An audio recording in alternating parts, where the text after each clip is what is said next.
Now, if you look at June 2020 P51, we'll just go through this one first. Now they tell you a student investigates the discharge of a capacitor through a resistor using the circuit shown in figure 2.1. The student initially closes the switch and charges the capacitor. The switch is then open and the stopwatch is started. The capacitor discharges through the resistor at time t. The potential difference V across the capacitor is measured. Then it's suggested that the relationship between V and T are given by this equation, where Q0 is the charge of a fully charged capacitor, C is the capacitance of the capacitor, and R is the resistance of the resistor.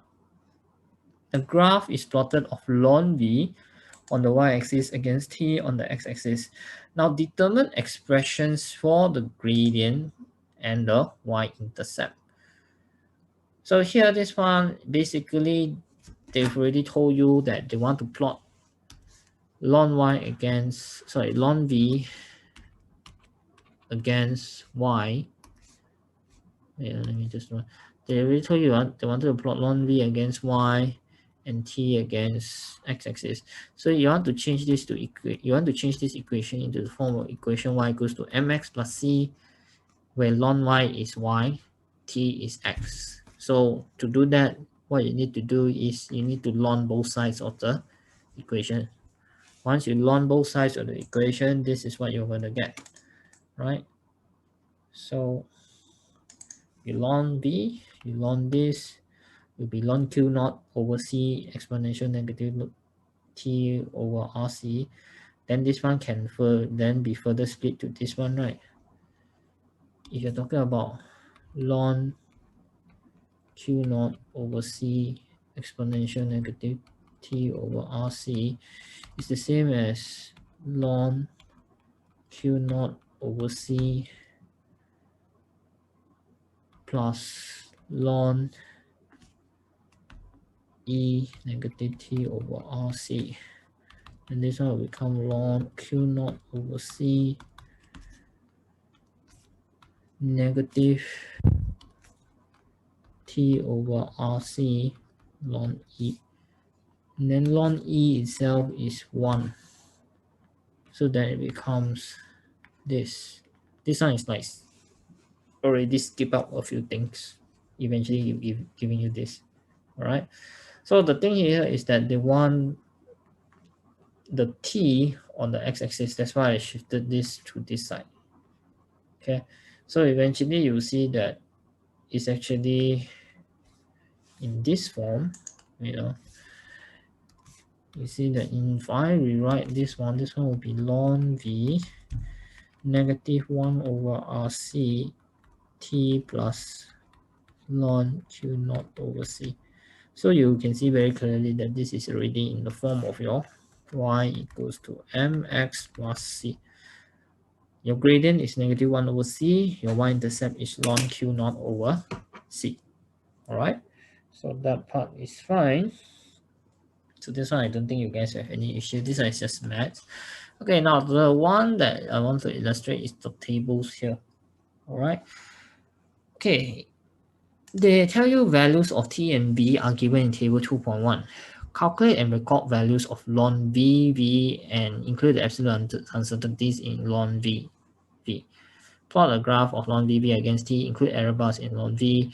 Okay, now they want you to find out a value for ln v.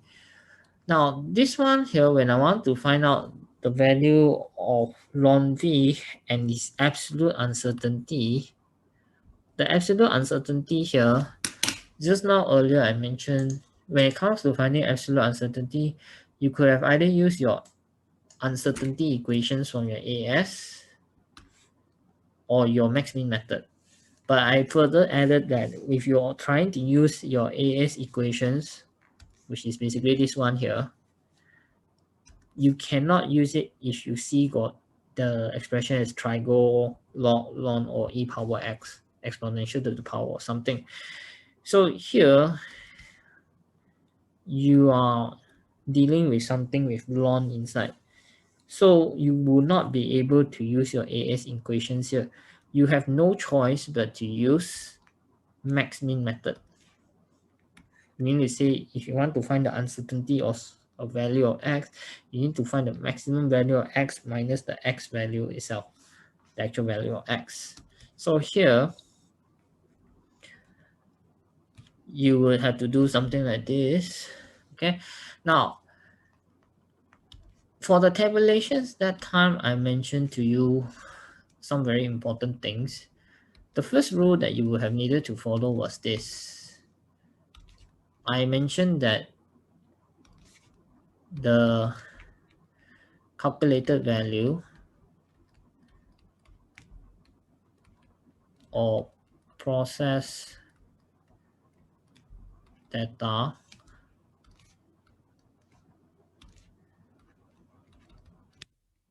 must follow SF of raw data. And then I further added that, or follow the list SF lah, or follow the list SF if there are more than 2 raw data combined. Follow the list SF. Okay, I think I better just write this. If there are 2 or 3, more than 1. Okay, if there are more than 1 raw data combined,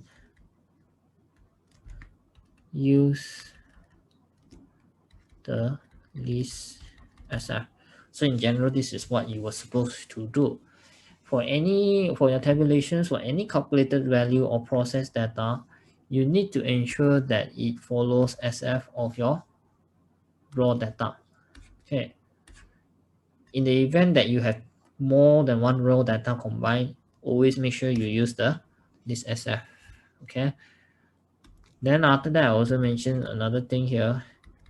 If +1 SF is used, always add for entire column. What it means is that the moment you add one SF for one of them, you have to do so for the entire column. You cannot just add for a value that you like. Okay, that is the number 1 rule for this one.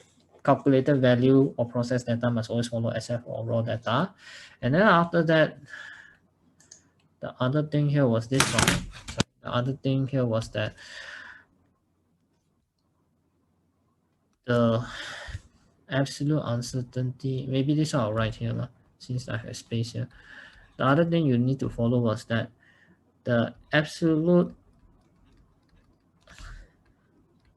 uncertainty dp must follow dp of the calculated value, right? These are basically the 2 main rules that you need to follow in this sequence. Always look at your calculated value or your process value first. Always make sure that it follows the proper SF first. Then after that, you will have to, when you move on to your absolute uncertainty, always make sure that it follows the DP of your calculated value or your process value. Okay. Always make sure that, right, this was the rule here. Calculated is actually your process value also.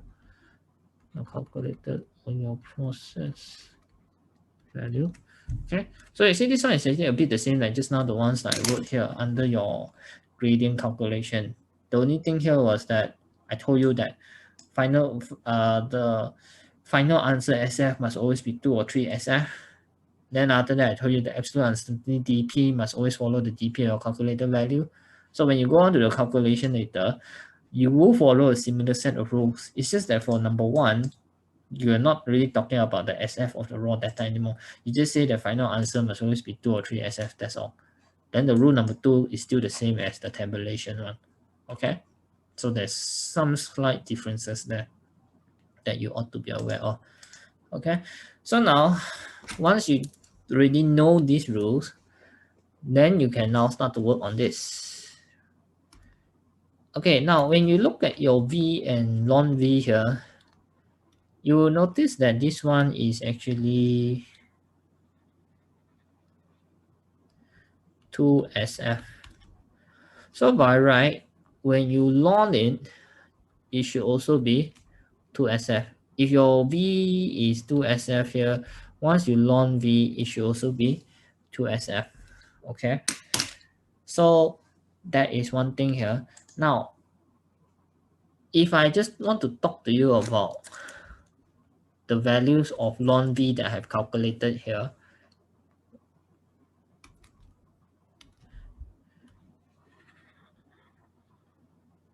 this is the value of ln V that I've calculated here.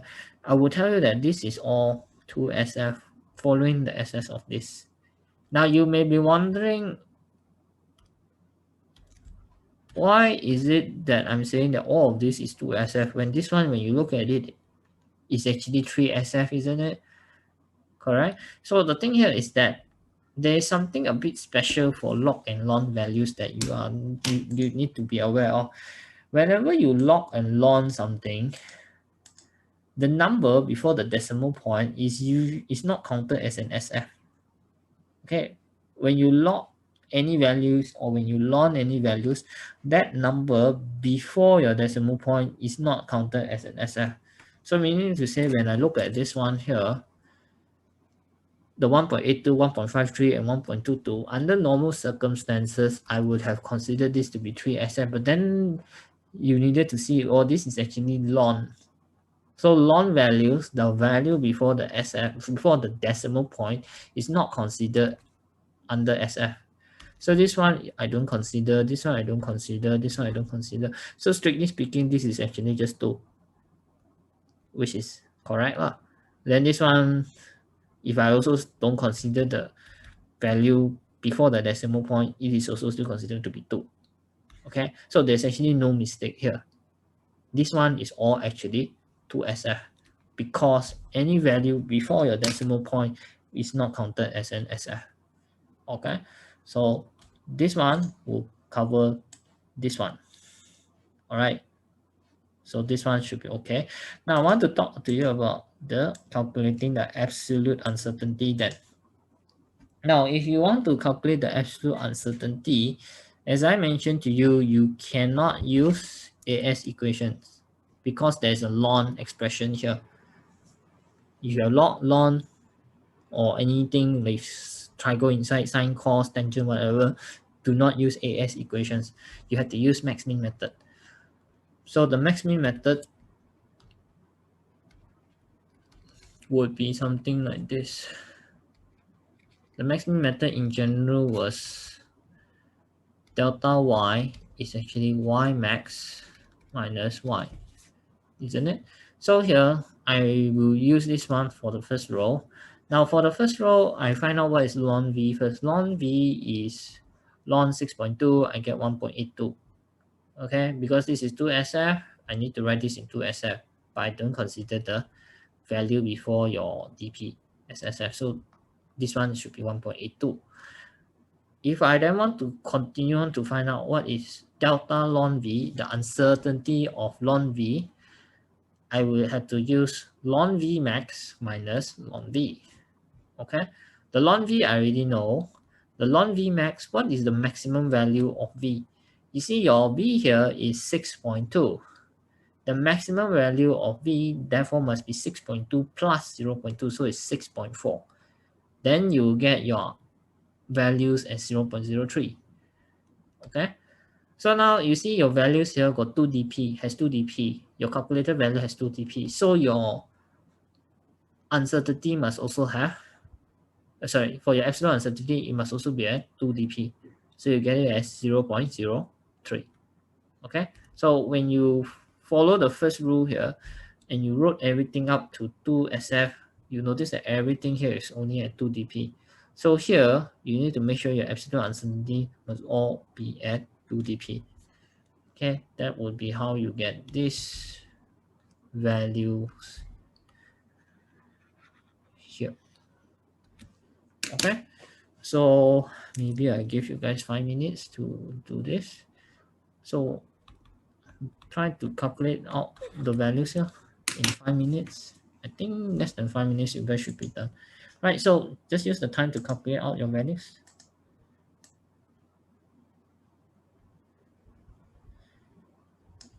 Or maybe better. Maybe I'll give you guys until 5:30.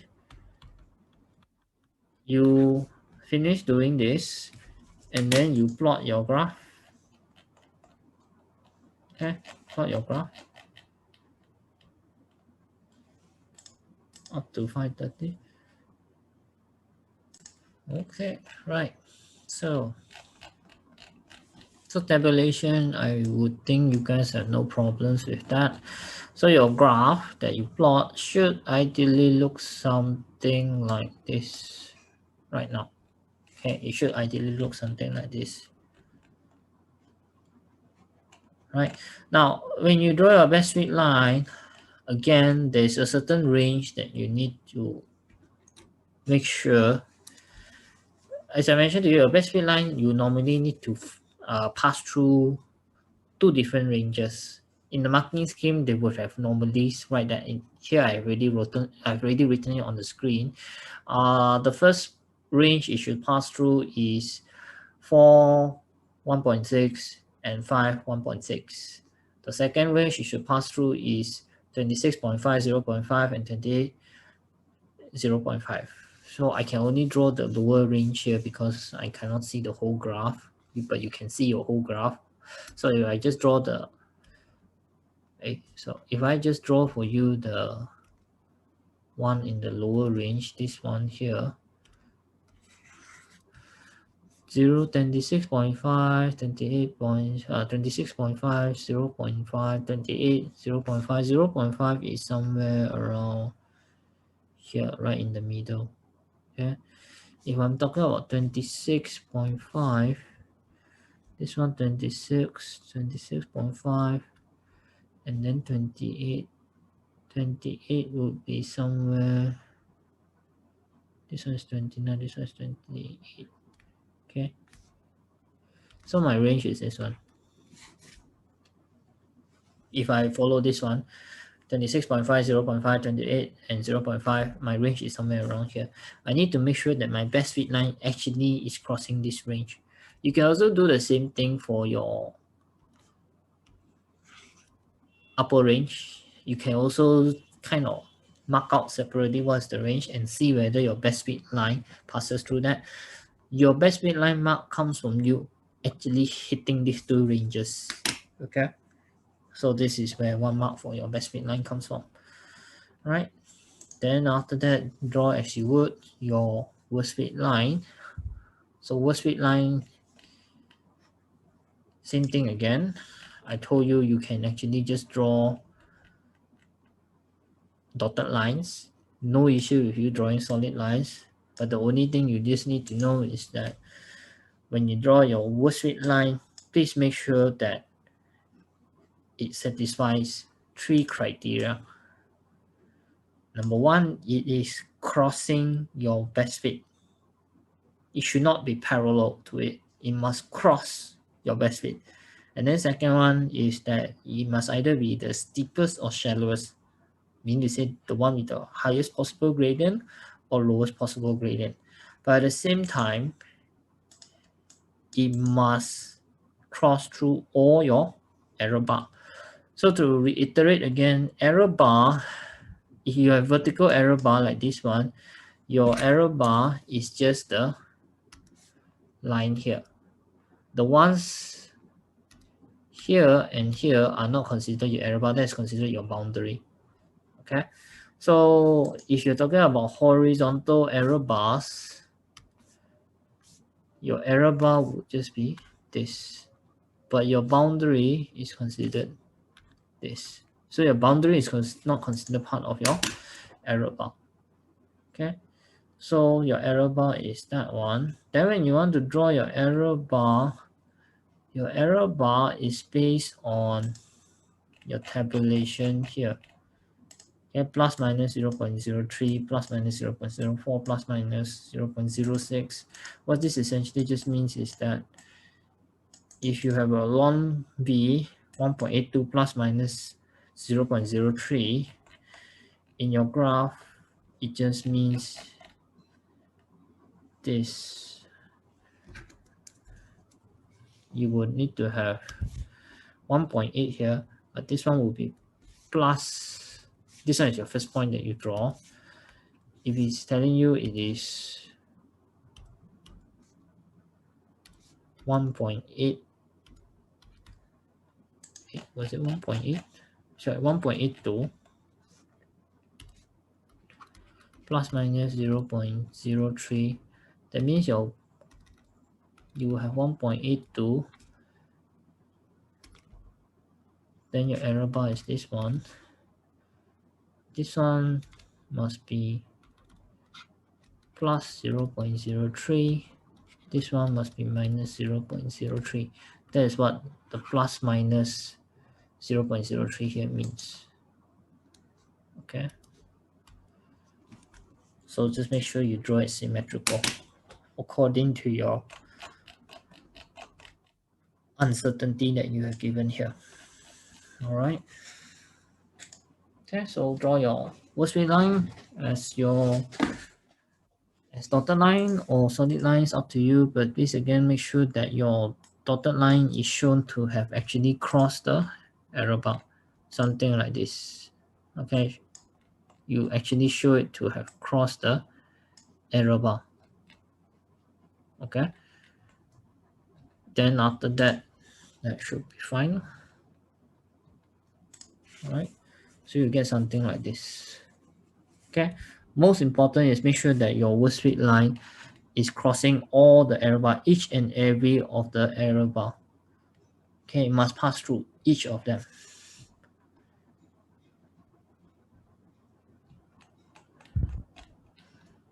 Now, if I look at the second point here,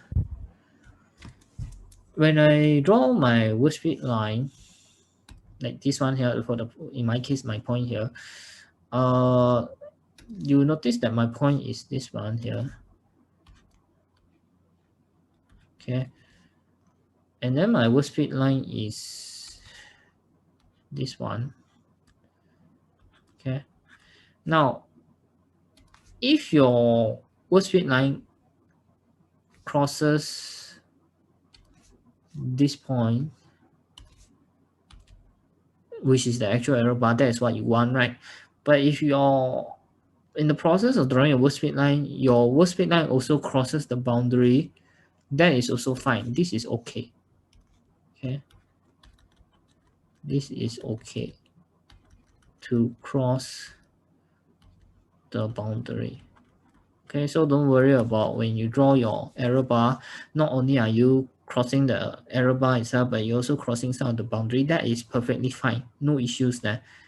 If you drawing your worst fit line through the error bar causes you to cross the boundary at the same time, that is perfectly fine. Nothing wrong with that. Okay, the main thing is we want to see each point having the error bar crossed by the worst fit line. That is the one thing that we want to see.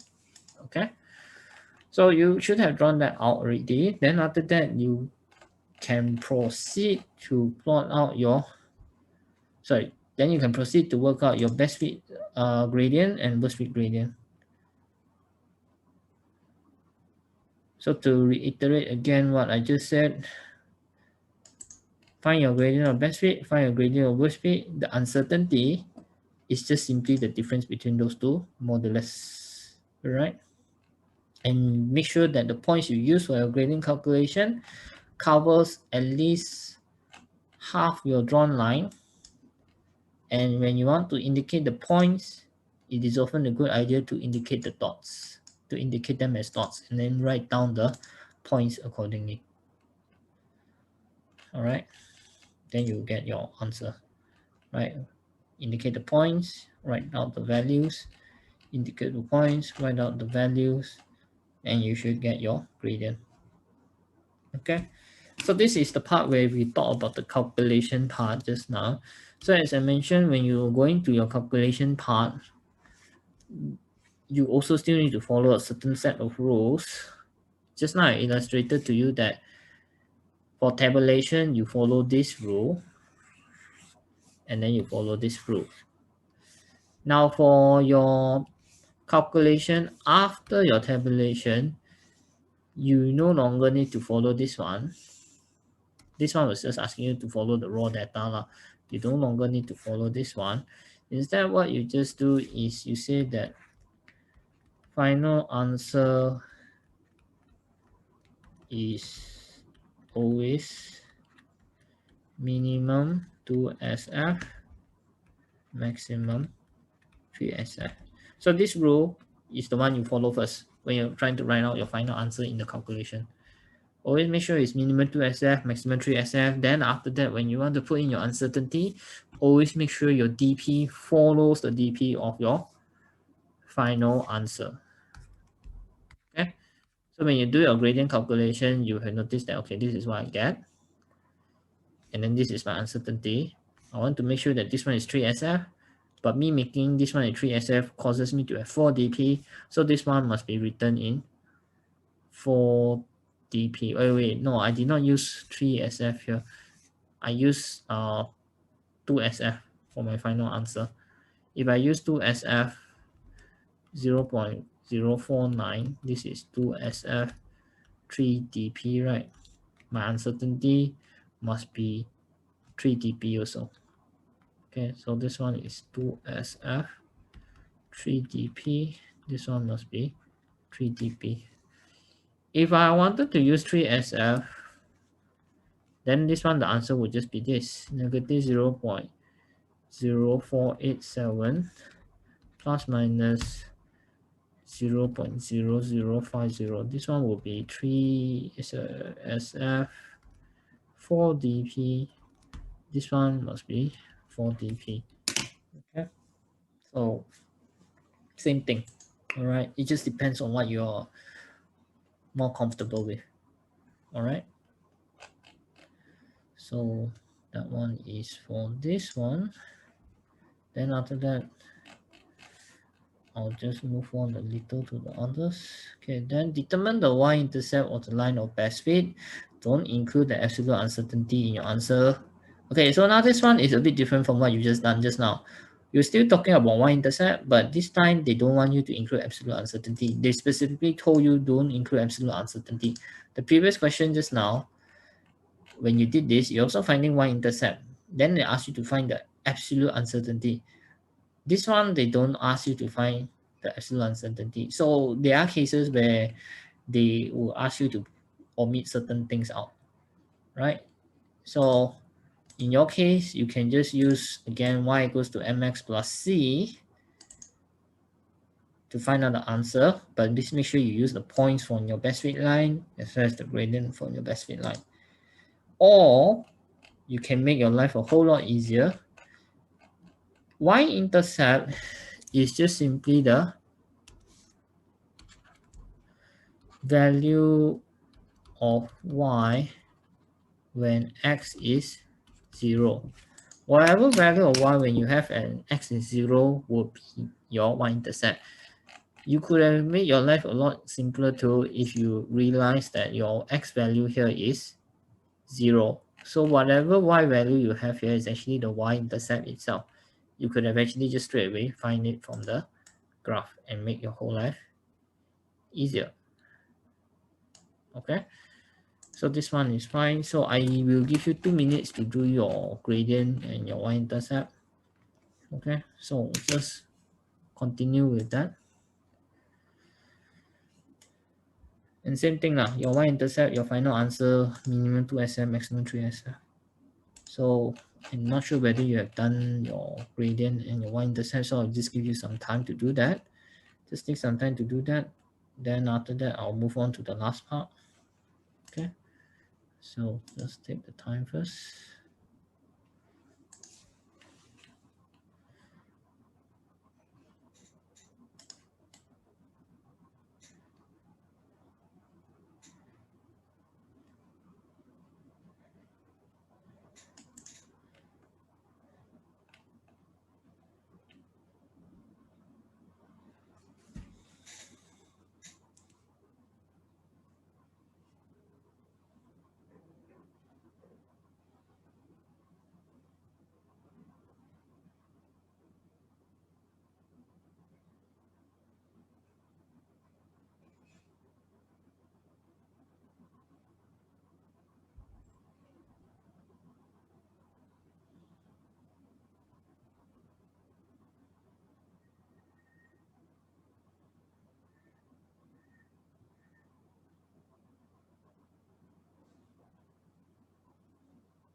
Okay.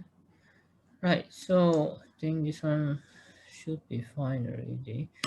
Okay, so you have those values there. Now use your answers in AC3, C4 to determine the values of C and Q naught, including appropriate units. So you see this one, include appropriate units. You need to be careful and you need to actually work out what other actual units. So answer in A is talking about you determining what is expression for gradient and y-intercept. Answer in C3 is asking about your gradient calculation. Answer in C4 is actually asking you about your y-intercept calculation. So you want to find out what is your Q and C and Q naught. You start with the gradient first. Gradient is what? -1 over RC. Gradient, you sub in your values. R, you sub in your values. You eventually get your value of C. Okay. Now, there are cases where you can save up time in your questions. You don't really need to do like what I did just now. Like just now when I did your question here, the November 2020 P51, I told you if you want to work out the units, you can actually put in the units for each of the expressions, and then after that, solve and find out what's the final unit. There are cases where you can actually use a shortcut, provided you know what is the quantity they're talking about. You see, when they talk to you about values of C, C is defined in your question as capacitance. So you know unit of capacitance is farad. So without you even having to say find out the individual units, you can just straight away find out, just say that all the units is farad. Okay, but this is under the assumption that you actually converted all the values here to the appropriate SI units now. Okay, like let's just say this one R, for example, that they use. You need to make sure that when you calculate it out, you have to convert it to the SI units. Don't use it at 39 kilo ohm. You have to change it to ohm. Then this one, the gradient, there is no gradient here, is T over S. This is the one thing I need to mention to you. I better show you now. Okay, if I ask you what is the unit of gradient, say for example, I think I better show this just for you. Okay, your unit of R has unit of ohm. But what is the unit of your gradient? Now the unit of your gradient is actually the unit of your ln V over T. Okay. Wait, let me just show you the question. This one is ln BV over T, right? Basically, it's just telling you this now. Your gradient is unit of ln V versus unit of T. Right? So now the thing here is this. You know that T is time, it has the units of second. Okay, it has the units of second. Now this ln V here, you shouldn't say that the unit is V. This is wrong. Okay. The one thing here I need to mention is this. Log or ln has no units. When you ln the values, whatever you get has no units. The reasoning is this. Why do I say that ln or log or something has no units is because of this. If I give you 10 power 3, it gives you 1,000, right? If I log this value, log 10 of 1,000, I get 3, right? So say right now my case here is, wait now, where's the thing here? Say now I tell you y is 10 power 3 is equals to 1,000. Then I tell you log y is this. All right. Now the 3 here, if you look at it, this 3 is this 3. So when a value is log, how to define it, is converted to logs. When the value is converted to log, the resulting value is just the power to which 10 must be raised to get back the same value. The 3 here means that you need to raise 10 by 3, power 3, in order to get back 1000, right? That is what this 3 actually means. So you see, whatever value you log and then whatever value you get out of it, that is actually just the power in which you need to raise 10 by in order to get back the same original value. So by definition, this one actually has no units. It could be that I give you 1000 centimeter, and then I tell you this one y is 1000 centimeter. If I ask you to log y, I'm gonna get 3. That's it. There's no units. So that's why here I will tell you that the values that you have just logged has no units. Okay, there is one thing here that you need to be careful of first. This one has no units. So if you do not have units, the unit of your gradient is just per second. So then after this one, you notice is going to be having a unit of per second. So the unit of your capacitance, you will notice is going to be C go here, this one go here, or this one will be ohm power -1. This one will be second -1 again because I bring it here. So I'm going to get ohm -1 second. Right. Let's just see whether you can check the units or not for capacitance. If you check back the units, yeah.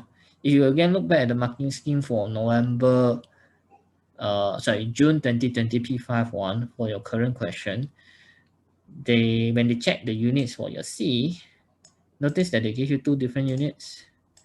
They give you unit F, that is the unit of capacitance is farad, or they give you second per ohm. That is by you analyzing the units here. Okay, by you analyzing the units like just now how I told you to analyze, is by analyzing it like this, in which you get back the units. But here there was a trick to it. You needed to know that ln of a value has no units, so you get second -1 here. Then you put it inside here, combine with your ohm, you get ohm -1 second.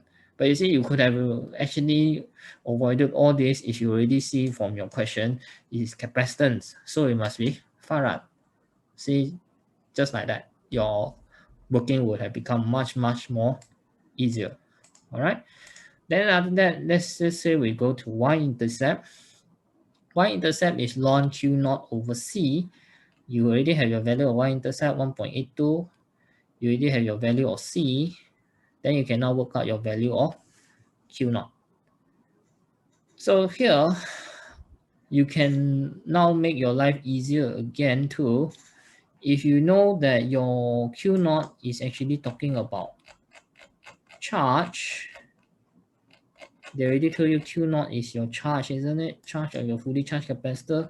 Without even trying to analyze all the units individually again, you should have been able to just straight away say, yeah, it must be Coulomb, under the assumption that everything here is already changed to the proper powers now. Okay, so you get the answer as Coulomb. So your shortcut is just by looking at the quantities itself and seeing what is it, what unit is it, what physical quantity is it. Then you can actually just work out what is the unit. All right, so this part is fine. So far so good. Okay, so that one should be okay. Then if you're okay with this, then I'll move on to the last part of the question, the last two parts of your question. All right, so this part is okay.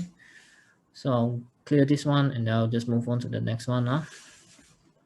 Right, so I'll just clear the drawing. Okay, now, wait, maybe I need to save this first in your screenshot. You know, give me some time. Okay, save. Not clear. Okay, now, if you look at the other part of your question, they tell you that the percentage uncertainty in the value of R is 5%. Find out the absolute uncertainty in your C.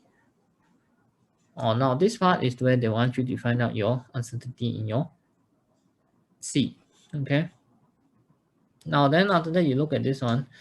The only thing that has mention of C inside was either this one or this one. But you want to make your life a lot simpler, you use this one. Okay. You could say that gradient is negative 1 over C.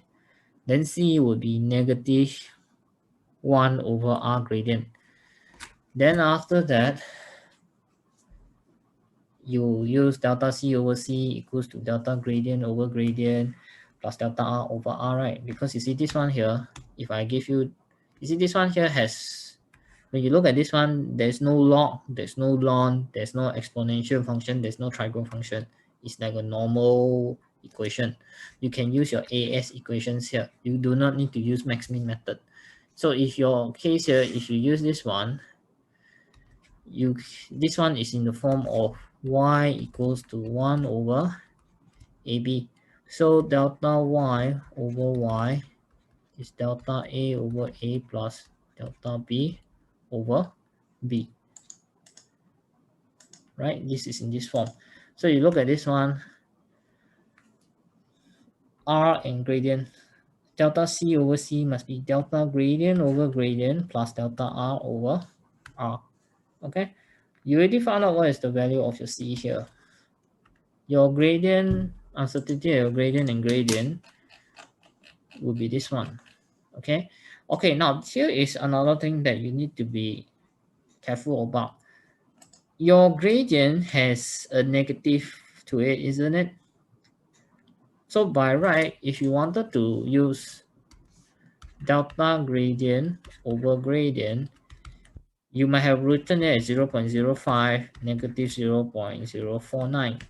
Now, you need to omit out this negative.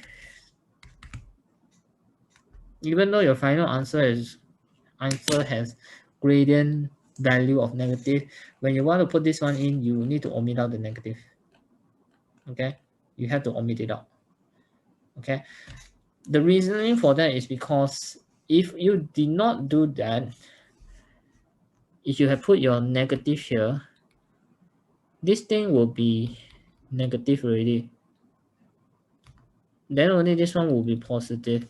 So then what this will mean is that your uncertainty of C is negative value plus with positive value, which is not supposed to be correct, because this is saying to you that your uncertainty is now lesser than before because you have a minus value here.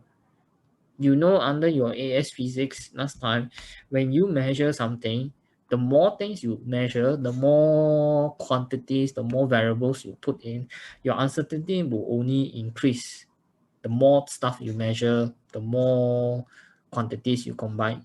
So by right, it can never reduce. If you go and put in a negative here, it's going to tell you that your uncertainty will reduce. It's like you measuring A, you get some uncertainty. Then after that, you also measure B, you get another quantity, and then you combine them together, suddenly the uncertainty has dropped. So that one cannot be true. You have to add uncertainty of A, uncertainty of B together. Okay, because that's how usually uncertainties work.